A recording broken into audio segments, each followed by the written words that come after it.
Olá, amigos do canal Vista Pátria, quem fala é Alan Frutuoso e a Raquel Dodge arquivou, engavetou o pedido de suspeição de Gilmar Mendes. Só para contextualizar, o Gilmar Mendes ele foi pego aí numa conversa, na verdade houve a confirmação de um contato do Aloysio Nunes, aquele chanceler do Michel Temer, com o Gilmar Mendes antes dele liberar o Paulo Preto.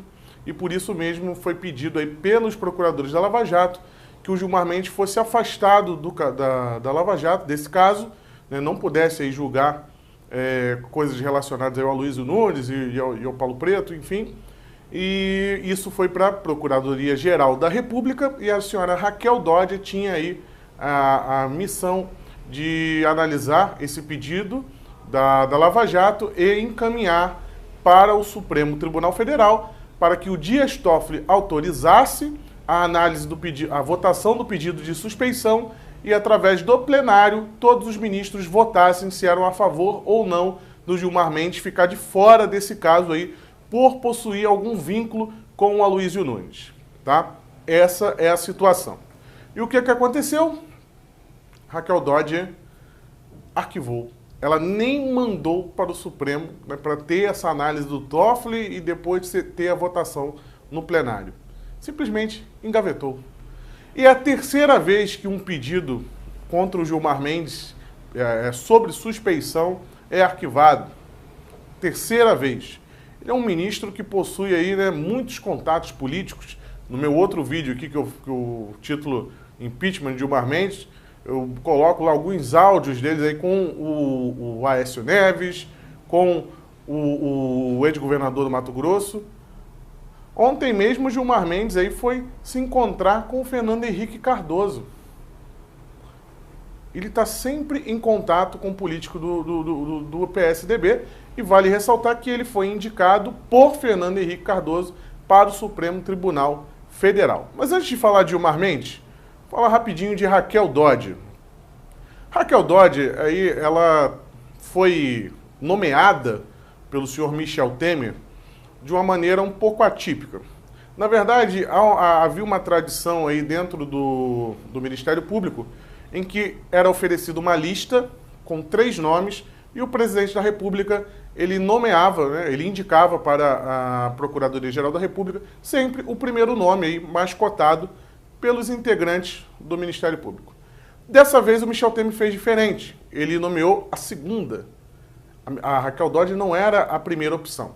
Só que vale ressaltar também que a primeira opção naquela oportunidade era o favorito também do Rodrigo Janot, que arquivou também processo contra Dilma. Enfim, então na época não foi de se espantar, né? Na final você colocar o Janot, que fez aquela negociação com a JBS, é muito esquisita, você colocar o sucessor do Janot ali, não ia ser, então tudo bem, passou batido, ela entrou aí como a segunda colocada, a segunda opção, e o Temer a indicou. Já havia ocorrido um caso assim, o Fernando Henrique Cardoso lá atrás.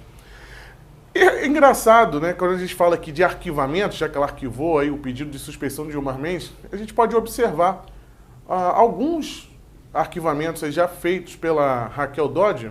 E aqui eu não quero acusar ninguém, afinal não tenho dinheiro para pagar advogado. Eu vou apenas mostrar os fatos, quem estiver assistindo, que interprete como quiser. A Raquel Dodge, ela, 2 meses depois aí dela entrar, né, na Procuradoria-Geral da República, ela arquivou o processo contra o Beto Richa. Beto Richa, PSDB, governador na época, governador do Paraná. E havia um processo, um inquérito contra ele sobre o comando, né, de uma atuação da Polícia Militar contra um protesto de professores que deixou muitos feridos e o Beto Richa estava sendo indiciado ali. Aí ela arquivou esse caso 2 meses depois de tomar posse. Mas aí tudo bem, você pode falar, não, ok, caso... Aí logo depois, ela, no mês seguinte, ela pegou e arquivou 24 inquéritos 24 de políticos relacionados, ligados aí ao PSDB e ao PMDB, partido do Michel Temer na época. E passado mais 3 meses, ela arquivou o processo contra o José Serra. José Serra estava ali sendo acusado de receber 20 milhões de reais da JBS, aí, a Friboi, do Joesley. Enfim, ela foi lá e arquivou também esse caso do José Serra, que era ministro do governo Temer na época. Passado mais um mês, a Raquel Dodge arquivou também o processo contra Romero Jucá, PMDB de Roraima, também ministro de Michel Temer. E foi arquivando, E ela pegou também, tirou o processo do Alckmin, tirou a investigação sobre ilícitos aí que envolviam o Geraldo Alckmin e mandou para a Justiça Eleitoral. Todos sabem que a Justiça Eleitoral não possui capacidade de investigar a fundo crime de corrupção. E ela tirou também essa investigação do Geraldo Alckmin e mandou para a Justiça Eleitoral. Bem, esses aqui são alguns arquivamentos aí da Raquel Dodge, no que refere-se a políticos ligados ao PSDB e PMDB. Bem, há outros casos também. Agora mesmo, ontem mesmo ela arquivou aí o processo contra aquele petista, Humberto Costa. Mas o fato é que ela teve aí essas atitudes no passado. E agora houve aí o arquivamento do pedido de suspeição do Gilmar Mendes. E agora falando de Gilmar Mendes, esse cara realmente, ele possui aí um domínio dos bastidores da política que é impressionante. E é muito perigoso nesse exato momento, porque nós estamos falando de Lava Jato, e a Lava Jato começa a atingir o PSDB. E, como eu já falei, o Gilmar Mendes foi indicado pelo PSDB. O Gilmar Mendes manteve ligações, aí que vazou para todo mundo ver, com o Aécio Neves, na época senador do PSDB. Ele recebeu uma ligação do Aloysio Nunes, PSDB. Ele se encontrou com o Fernando Henrique Cardoso, PSDB, ontem. E agora o Gilmar Mendes ele tem mais um pedido de suspensão arquivado. Nunca houve um pedido de suspensão votado no plenário do STF na história. Como é que pode isso? Eles nunca são suspeitos. Dias Toffoli, que trabalhou com Zé Disseu, julgou o seu caso do Mensalão. E aí o que podemos fazer? O que podemos fazer é cobrar. Vou deixar aqui o e-mail da Procuradoria-Geral da República. Mande lá a sua opinião sobre o que você acha sobre isso. Você aí já contatou o seu senador, que você votou, pedindo a CPI da Lava Toga, apesar de eu achar que CPIs não levam a lugar nenhum nesse país, mas se é para colocar em evidência, se é para colocar nos noticiários o fato aí da atuação dos ministros do Supremo, que seja.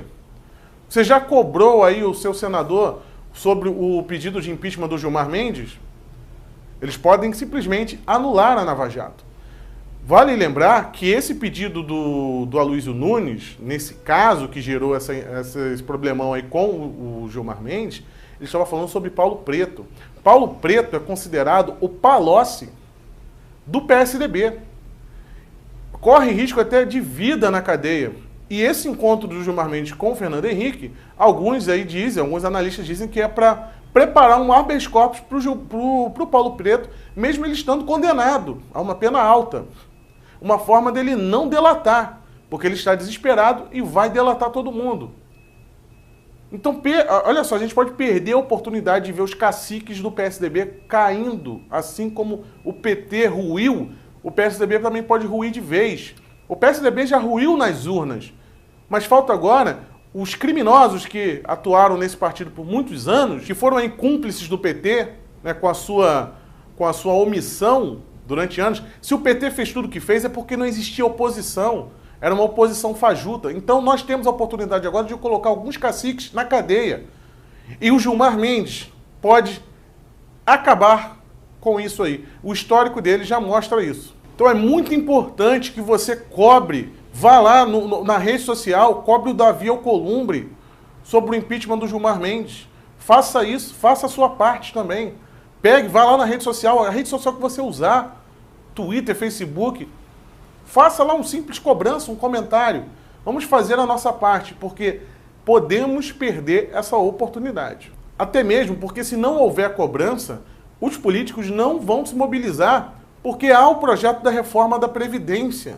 Isso vai demandar muito desgaste político, isso vai demandar muito trabalho ali nos bastidores. Então eles não querem colocar uma pauta dessa agora, para frente. Só que é importante que isso seja trazido à luz, que algo seja feito, até mesmo de maneira simbólica, porque o STF ele está blindado, a partir do momento que você atinge um ministro desse que tem uma atuação que não atende às expectativas da sociedade, você manda um recado para o resto dos ministros.